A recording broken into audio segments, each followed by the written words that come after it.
आरव की हर बार की तरह चिढ़ने वाली आवाज सुनते ही रूही ने बिना कुछ कहे कॉल काट दिया। ये सच में हर समय जैसे ज्वालामुखी बनकर फटने को तैयार रहता है। रूही बड़बड़ाई, अब इसने क्या बक दिया? सनकी है पूरा और रहेगा भी। कुछ देर बाद जैसे ही डोर बेल बजी, रूही दरवाजा खोलने बाहर आई तो सामने अनु के कॉलेज के प्रिंसिपल अपनी पत्नी और अपने बेटे साहिल के साथ खड़े थे। उसी पल अनु ने उस लड़की को देखते हुए चौंकते हुए कहा, ओह तो ये है, लेकिन इसे मुझसे प्यार कब हुआ? अनु ने चुपचाप अपने फोन से साहिल की एक फोटो क्लिक की और कार्तिक को भेज दी। कार्तिक उस वक्त गाड़ी चला रहा था। उसने फोटो देखकर मुस्कुराते हुए रिप्लाई दिया, ट्विस्ट बेबी। अनु कार्तिक का मैसेज पढ़कर उलझन में पड़ गई। उसे समझ नहीं आया कि इसका मतलब क्या था, इसलिए वो चुपचाप बाहर चली गई। थोड़ी देर बाद बातों का सिलसिला आगे बढ़ा तो रूही के पापा ने अनु और साहिल को थोड़ी देर अकेले में बात करने का मौका देने की बात कही। ये सुनते ही रूही के कान के पास तनु ने फुसफुसाते हुए कहा कि लगता है पापा की इन हरकतों पर मुझे शक हो रहा है। मुझे कुछ ठीक नहीं लग रहा है, कहीं वो हमें धोखा तो नहीं दे रहे हैं? तनु ने धीमे स्वर में कहा, तनु अगर तुमने अपनी यह बकवास बंद नहीं की तो यहीं पर तुम्हारा हाल बुरा कर दूंगी। रूही ने तीखे लिहाजे में घूरते हुए जवाब दिया। रूही की धमकी सुनकर तनु एकदम चुपचाप खड़ी रह गई। वहीं अनु बिना कुछ कहे साहिल को अपने कमरे की ओर इशारा से चलने को कहती है। कमरे में दाखिल होते ही साहिल ने दरवाजा बंद कर दिया और अनु से लगभग 10 कदम दूरी जाकर रुक गया। अनु कुछ कह पाती उससे पहले साहिल थोड़ा घबराया हुआ धीमी आवाज में बोल पड़ा, आई एम सॉरी मिस अनु। नहीं नहीं मैम, मैं आपसे बिना पूछे आपके घर शादी की बात लेकर चला आया। इसके लिए कृपया मुझे क्षमा कर दीजिए। वो गहरी सांस लेते हुए बोला, मुझे सच में बहुत शर्मिंदगी हो रही है। मुझे थोड़ी गलतफहमी हो गई थी। बस मैं आपसे माफी मांगने आया था। मैं वादा करता हूँ कि अब कभी आपके सामने नहीं आऊँगा। अनु उसकी बातें सुनकर पूरी तरह से चौंक गई। ये अचानक इतना बदल कैसे गया? कल तक तो शादी को लेकर इतना ज्यादा उत्साहित था। वो मन ही मन सोचने लगी। जवाब पाने के लिए अनु ने एक कदम उसकी ओर बढ़ाया ही था कि साहिल घबराकर 2 कदम पीछे कर लिया। प्लीज आप मेरे पास मत आइए, साहिल ने कहा। फिर वो गहरी सांस लेते हुए बोला, देखिए मुझसे बहुत बड़ी गलती हो गई। मुझे बस एक बार माफ कर दीजिए। पहले आपसे एक रिक्वेस्ट है, प्लीज अपने बॉयफ्रेंड से मत कहना। साहिल ने रुककर अनु से कहा। उन्होंने जो कहा मैंने वही किया। ये सुनते ही अनु सब कुछ समझ गई। ओहो, तो कार्तिक के उस ट्विस्ट बेबी का मतलब ये था। अनु मन ही मन मुस्कुराती हुई सोचने लगी, ये कार्तिक तो सच में बहुत तेज निकला। साहिल चुपचाप कमरे से बाहर जाने लगा और अनु बस उसे जाती हुई देखती रही। लेकिन बाहर निकलते ही साहिल तो जैसे गोली बनकर कमरे में भागा, जैसे उसने किसी भूत को देख लिया हो। बाहर आते ही उसने सबके सामने फिर झुककर कहा, मुझे माफ कर दीजिए, मुझे कुछ गलतफहमी हो गई थी। मैंने समझा था अनु को भी मुझ में दिलचस्पी है, पर अब क्लियर है। क्या हम घर जा सकते हैं डैड? ये कहकर तो फटाफट अपने माता पिता के साथ वहां से रवाना हो गया। ये सब देखकर रूही तनु की आंखें एक बार फिर हैरानी से खुली की खुली रह गईं। ये क्या था? यहाँ कोई सीरियस चीज चल रही है या मजाक? तनु ने फुसफुसाते हुए कहा। दोनों अनु के कमरे की ओर दौड़ी और दरवाजा खोलते ही पूछा बैठी, तुमने उसके साथ क्या किया था? अनु, जो अभी भी पूरी तरह हैरान थी, बस कंधे उचकाते हुए बोली, मैंने कुछ भी नहीं किया।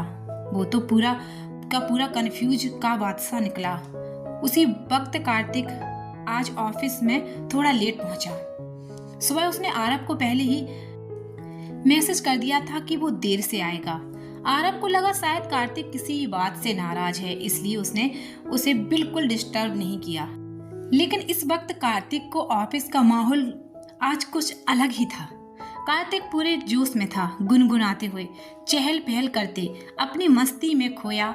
बदतमीज दिल माने ना। उसे इतने खुश और एनर्जेटिक मूड में देखकर रमेश का तो दिल ही भर आया। वो एक कोने में बैठा मन ही मन बुदबुदाने लगा। इसे नहीं पता इसका दिल कितनी बुरी तरह से टूटने वाला है। बेचारा कार्तिक, मुझे सच में इसके लिए बुरा लग रहा है। उसे देखकर राहुल का सिर फटने को था और वो चिढ़ते हुए बोला, अपना ड्रामा बंद कर। सुबह से तुझे देखकर माइग्रेन हो गया है। अनु ने बस लड़का देखा है, शादी थोड़ी कर ली है उससे। रमेश अब भी गहरी सोच में था और राहुल की बात को इग्नोर कर रहा था। तभी विजय एक फाइल लेकर आरव के पास पहुंचा। क्या बात है, आज तो कार्तिक बहुत खुश लग रहा है और तुम ऐसे क्यों बैठे हो जैसे किसी ने तुम्हारा प्लान चौपट कर दिया हो। आरव, जो अब तक अपने काम में मगन था, अचानक सतर्क हो गया। क्या कार्तिक ऑफिस आ गया, वो भी इतना खुश होकर? उससे पहले कि वो कुछ और सोच पाता, उसके फोन पर रूही का कॉल आ गया।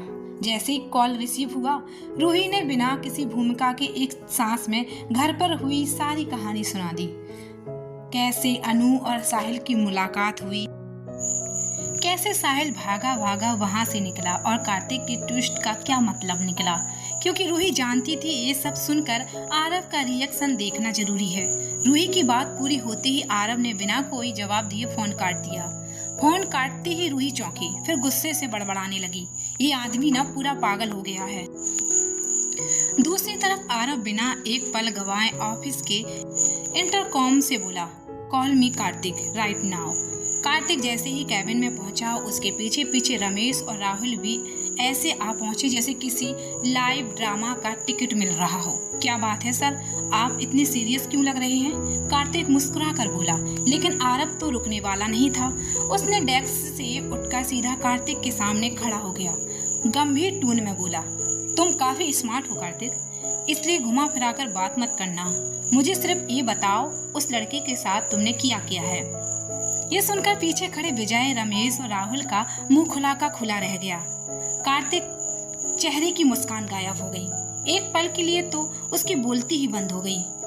फिर जैसे ही आरव ने उसका कान पकड़कर झटका, सर दर्द हो रहा है, क्या कर रहे हैं आप? विजय से नजर मिलाकर वो चिल्लाया, सर प्लीज हेल्प कीजिए, ये आदमी तो कान ही तोड़ देगा। विजय, रमेश, राहुल तीनों ने हंसी छुपाते हुए कहा, हमें इसमें मत घसीटो यार, वैसे भी लग रहा है जैसे तूने सच में बहुत बड़ा किया है। लेकिन आरव के चेहरे पर अब भी नाराजगी साफ थी। वो रात भर परेशान था। उसे लग रहा था कि कार्तिक ने सब कुछ बर्बाद कर दिया। अब वो किसी जवाब का इंतजार नहीं कर पा रहा था। आरव अब भी गुस्से में था, लेकिन अब ये गुस्सा फिक्र से भरा हुआ था। वो एक आखिरी बार बोला, मैं तुमसे आखिरी बार पूछ रहा हूँ कार्तिक, तुमने आखिर शैतानी क्या की है? कार्तिक मासूम सा चेहरा बनाकर बोला, सर मैंने कुछ नहीं किया, बस उसे वार्न किया और सच में इसके अलावा कुछ भी नहीं किया। अब प्लीज मेरा कान छोड़ दीजिए, वरना ये खरगोश की तरह लंबे हो जाएंगे। ये सुनते ही वहां खड़े रमेश, राहुल, विजय तीनों ने एक साथ पूछा, क्या कहा? सिर्फ वार्निंग दी और वो मान भी गया इतनी आसानी से? सबके चेहरे पर झटका था, पर कार्तिक एकदम शांत। आरव को अब भी शक था, तुम सच कह रहे हो ना, कहीं उसे मारा पीटा तो नहीं? कार्तिक मुस्कुराया और बोला, बिल्कुल नहीं सर, जब बातों से काम चल जाए तो लातों की जरूरत ही नहीं पड़ती। विजय धीरे से फुसफुसाया, यार ये लड़का तो सच में समझदार होता जा रहा है। आखिरकार आरव को भी यकीन हो गया। उसे एक अर्जेंट मीटिंग में जाना था, इसलिए जाते जाते दरवाजे से पलटा, पीछे देखा और एक हल्की सी स्माइल के साथ बोला, कार्तिक बेल। उसके चेहरे पर अब एक सुकून था। बिना किसी को नुकसान पहुंचाए, बिना हंगामा किए, मेरा ये छोटा सा लड़का आज सच में बड़ा हो गया। आरव जैसे ही चला गया, पीछे बचे तीनों, रमेश, राहुल और विजय, कार्तिक की तरफ ऐसे देखने लगे जैसे अब असली पूछताछ शुरू होगी। अब बता, तूने ऐसा क्या कहा उस लड़की से जो वो डर के मारे सॉरी बोलकर ही भाग गया? विजय, रमेश और राहुल तीनों ने जैसे ही देखा कि अब आरव जा चुका है, उन्होंने बिना देर किए कार्तिक को घेर लिया। अब सीरियसली बता, तूने आखिर किया क्या था उस लड़की के साथ? कार्तिक ने मुस्कुराते हुए धीरे से बैग से एक सीडी निकाली और बोला, जवाब इसमें है, देख लो। तीनों ने जैसे ही सीडी देखी, वीडियो स्टार्ट होती ही आंखें फटी की फटी रह गईं। साहिल पूरे मेकअप में, गर्ल्स की तरह कपड़े पहने, लिपस्टिक, विग, हील्स, सब कुछ ऑन पॉइंट। राहुल ने हैरान होकर कहा, इसके तो बहुत ही अलग शौक हैं यार। कार्तिक हंस पड़ा और बोला, एक प्राइवेट क्लब है जहां ऐसे लोग खुद को एक्सप्रेस करते हैं।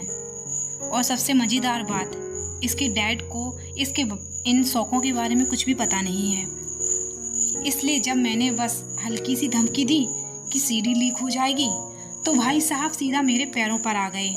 वैसे सच कहूँ तो दिमाग तो इस साहिल नाम के प्राणी में है ही नहीं। तीनों की मस्ती जैसे उबल पड़ी। ऑफिस में ही म्यूजिक ऑन कर लिया और डांस चालू, voice gang on fire. Aarav देर रात ऑफिस से लौटा था, थका हुआ सीधा कमरे में आया।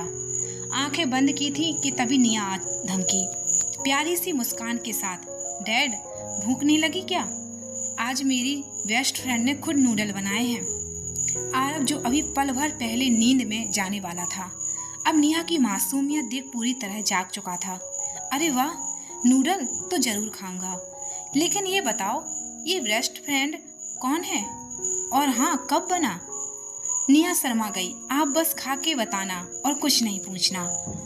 आरव थका जरूर था, पर ये प्यारी सी खुशी उसकी सारी थकावट ले गई। पता नहीं दुनिया क्या कहती है, पर मेरे लिए तो ये नूडल मिस नील स्टार डिश से कम नहीं।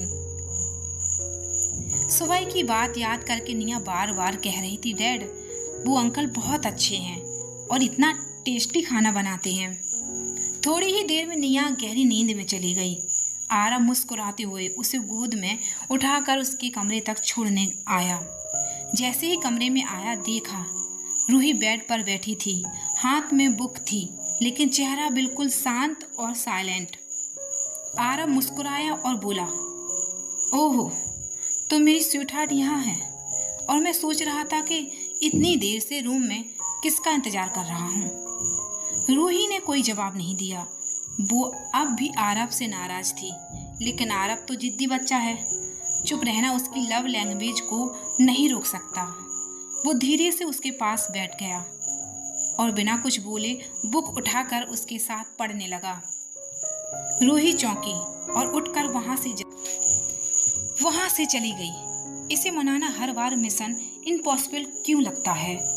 आरव बुदबुदाया और उसके पीछे पीछे चल पड़ा। पूरा घर बन गया था उनका रोमांटिक चेंजिंग ग्राउंड। बीवी चलो ना, सोते हैं। स्वीटहार्ट सुनो ना प्लीज। रूही ने गुस्से से पलटकर कहा, ये ड्रामा बंद करो और जाकर सो जाओ। आरव ने आंखों में शरारत भरकर कहा, ड्रामा तो अभी शुरू हुआ है मैडम। इतना कहते हुए वो अपनी शर्ट के बटन सुलझाने लगा, जैसे कोई पुराना हीरो मूड में आ गया हो। रूही थोड़ी घबरा कर पीछे हटते हुए बोली, आरव हम किचन में हैं, प्लीज बिहेव करो। आरव ने मुस्कुराते हुए धीरे से कहा, किचन में तो रोमांस का एक्स्ट्रा फ्लेवर होता है स्वीटहार्ट। रूही उसे घूरती रही और फिर मुस्कुरा पड़ी। अगर तुम ऐसे ही बिहेव करते रहे तो मैं रात का डिनर तुम्हारे सिर पर रख दूंगी। आरव ने मजाक में हाथ जोड़ लिए, बस तुम हंसती रहो, पनिशमेंट भी जरूरी है। आरव धीरे धीरे रूही के करीब आ रहा था, इतना करीब कि रूही उसकी दिल की धड़कनें तक महसूस कर सकती थी। उसकी आंखों में शरारत थी और रूही की आंखों में झिझक। पर तभी एक आवाज ने उस पल को ब्रेक कर दिया। तुम्हें नहीं लगता तुम इस वक्त गलत जगह खड़े हो? पीछे से विजय खड़ा था। रूही तुरंत वहां से हट गई, शर्माते हुए, जैसे किसी बच्चे की चोरी पकड़ी गई हो। आरव गुस्से से बटन बंद करते हुए बोला, गलत जगह मैं नहीं तुम हो, हर बार बीच में टपकने वाला सिचुएशन स्पॉइलर। विजय ने भी गहरी सांस लेते हुए बड़बड़ाया, पता नहीं कौन सी घड़ी में इतना बेशर्मी से भरा इंसान हमारी फैमिली में पैदा हुआ। आरव सीढ़ियां चढ़ता हुआ पीछे पलटा और मुस्कुराते हुए बोला, बर्थडे और टाइम तो तुम्हें याद ही होगा। कुंडली से सब कुछ क्लियर कर लेना। सुबह जल्दी वॉइस ऑफिस के लिए निकल चुके थे। ब्रेकफास्ट टेबल पर लड़कियां बैठी थीं, लेकिन आज माहौल कुछ अलग था। रूही को छोड़कर बाकी सबके चेहरे उतरे हुए थे। रूही ने हल्के अंदाज में पूछा, क्या बात है, तीनों इतनी चुप क्यों हो? कोई झगड़ा हुआ है क्या? लेकिन इस बार कोई मुस्कान नहीं आई। नेहा ने सीरियस लिहाजी में कहा, रूही प्लीज, हम इस वक्त मजाक के मूड में बिल्कुल नहीं हैं। इतना सुनते ही रूही चुप हो गई। उसके चेहरे से भी हंसी गायब हो गई थी। आरुषि, नेहा और तीनों के चेहरे उतरे हुए थे। कभी ब्रेड को देखती, कभी प्लेट को। मुझे तो खाना देखकर उल्टी जैसा फील हो रहा है। मुझे भी कुछ खाने का मन नहीं कर रहा। बार बार मिचली सी आ रही है। तीनों की बातें सुन रूही एक पल चुप हो गई, फिर अचानक चौंक कर बोली, 1 मिनट, कहीं तुम तीनों? उसकी आवाज धीमी थी लेकिन आंखें खुली की खुली रह गईं। क्या तुम तीनों प्रेग्नेंट हो? तीनों ने हैरानी से एक साथ रूही की तरफ देखा, जैसे किसी ने उनका राज पकड़ लिया हो। आरुषि ने घबरा के कहा, रूही, तुम्हारी तबीयत ठीक है ना? रूही ने बात घुमाए बिना कहा, अब बहाने मत बनाओ, सीधा टेस्ट करूं। 10 मिनट बाद तीनों लड़कियां रूही के सामने थीं, हाथ में टेस्ट रिजल्ट लेकर, चेहरे पर डर। रूही ने मुस्कुराते हुए माहौल थोड़ा हल्का करने की कोशिश की। तुम तीनों ऐसे काँप क्यों रही हो? चलो एक गेम खेलते हैं। सामने खड़ी हो जाओ और आंखें बंद कर लो। मैं 3 तक गिनती हूँ। जिसका टेस्ट पॉजिटिव हो वो हाथ खोल देना और जिसका नेगेटिव वो मुट्ठी बंद कर लेना। ओके? तीनों ने आंखें बंद की। रूही ने गिनती शुरू की, 1 2 3। तीनों ने हाथ दिखा दिए और रूही की आंखें चौड़ी हो गईं। वो इतनी शॉक्ड थी कि उसका बैलेंस तक बिगड़ गया। क्या ये तीनों एक साथ?